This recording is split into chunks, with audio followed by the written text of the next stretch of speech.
Il y a du racisme en fait, ça se voit des fois. Ça se voit, c'est...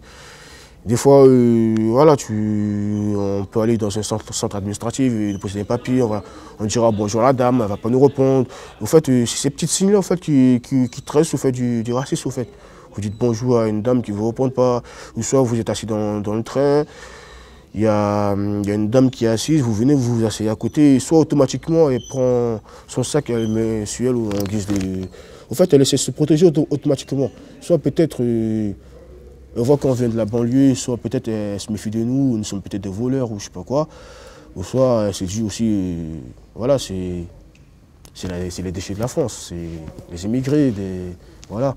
Moi je dirais que c'est plus compliqué pour les Arabes.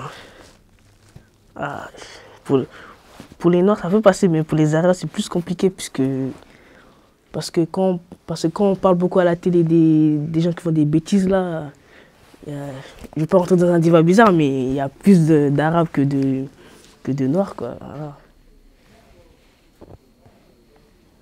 Ce racisme de proximité, enfin cette phobie-là, elle n'est plus aussi flagrante qu'avant. Avant, on pouvait te traiter de sale arabe, on pouvait te traiter de sale noir, etc., qu'on te le dise frontalement. Bon, après, il se passait ce qui se passait, mais évidemment, on entendait ce genre de remarques-là. Là, c'est un peu plus subtil. C'est dans l'agissement. Moi, personnellement, je ne vois pas ça. Parce que je ne côtoie pas 1 milliard de Français, déjà pour commencer, tu vois. Et je ne côtoie pas des milieux qui fait que je suis exclu de ce milieu. Si tu veux, moi, je suis dans mon milieu. Quand je sors dans un endroit, c'est mon milieu. Tu vois ce que je veux dire? C'est automatiquement comme ça, tu vois. Donc, moi, ça, je ne le vois pas, ça. À part, tu as vu, quand ils vont t'en parler à la télé, ils vont te parler de ci, ça. Mais la télé, c'est la télé, tu vois. Qu'est-ce qui ramène le racisme? C'est les médias, en vérité. C'est eux qui font en sorte de lobotomiser les gens. Dans les quartiers, il n'y a pas de racisme. Il y a toutes sortes de nationalités. Donc, d'un côté, on ne peut pas être raciste. C'est quelque chose que le quartier en lui-même n'accepterait pas. T'es raciste, ben t'as rien à faire ici. Ici, il y a toutes les nationalités. Français, Maliens, Chinois, il y a de tout. Donc, on ne peut pas être raciste dans un ghetto. C'est impossible. Si t'es raciste, ben, j'ai envie de te dire, ben, bouge. Hein. Moi, je sais pas, j'ai voyagé un peu en Europe. Je pense qu'en tout cas, dans les populations, en France, il n'y a pas beaucoup de racisme.